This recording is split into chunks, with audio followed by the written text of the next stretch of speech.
اعوذ باللہ من الشیطان الرجیم، بسم اللہ الرحمن الرحیم۔ عقیدہ اللہ تعالیٰ یعنی اللہ تعالیٰ سے متعلق ہمارا عقیدہ کیا ہونا چاہیے۔ نمبر 1، تمام عالم زمین و آسمان وغیرہ سارا جہاں پہلے بالکل ناپید تھا، کوئی چیز بھی نہیں تھی، پھر اللہ تعالیٰ نے اپنی قدرت سے سب کو پیدا کیا تو یہ سب کچھ موجود ہوا۔ نمبر 2، جس نے تمام عالم اور سارے جہاں کو پیدا کیا، اسی پاک ذات کا نام اللہ تعالیٰ ہے۔ نمبر 3، اللہ تعالیٰ ایک ہے، کوئی اس کا شریک نہیں، وہ ہمیشہ سے ہے اور ہمیشہ رہے گا،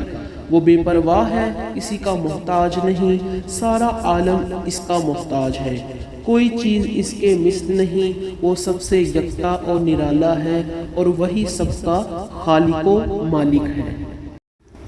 نمبر 4، اللہ تعالیٰ کلام فرماتا ہے، لیکن اس کا کلام ہم لوگوں کے کلام کی طرح سے نہیں ہے، وہ زبان، آنکھ، کان وغیرہ اعضاء سے اور ہر عیب اور نقصان سے پاک ہے، ہر کمال اس کی ذات میں موجود ہے۔ نمبر 5، نہ اللہ تعالیٰ نے کسی کو جنا، نہ وہ کسی سے جنا گیا، نہ وہ بیوی بچوں والا ہے۔ نمبر 6، اللہ تعالیٰ کی سب صفتیں ہمیشہ سے ہیں اور ہمیشہ رہیں گی، کوئی صفت اس کی کبھی نہ ختم ہو سکتی ہے نہ گھٹ سکتی ہے، اس پر کوئی حکم چلانے والا نہیں، نہ اس کو اس کے ارادے سے کوئی روکنے والا ہے، وہ سب کا کام بنانے والا ہے، دنیا میں جو کچھ ہوتا ہے اسی کی حکم سے ہوتا ہے، اس کے کسی حکم اور اس کے کسی کام میں کسی کو روک ٹوک کی مجال نہیں، وہ تمام عالم اور سارے جہاں کی حفاظت اور اس کا انتظام فرماتا ہے، نہ وہ سوتا ہے نہ اونگتا ہے نہ کبھی غافل ہوتا ہے۔ نمبر 7، اللہ تعالیٰ پر کوئی چیز واجب اور لازم نہیں ہے، وہ جو کچھ کرتا ہے وہ اس کا فضل اور اس کی مہربانی ہے۔ نمبر 8، اللہ تعالیٰ مکان و زمان اور حرکت و سکون اور شکل و صورت وغیرہ مخلوقات کی تمام صفات و کیفیات سے پاک ہے۔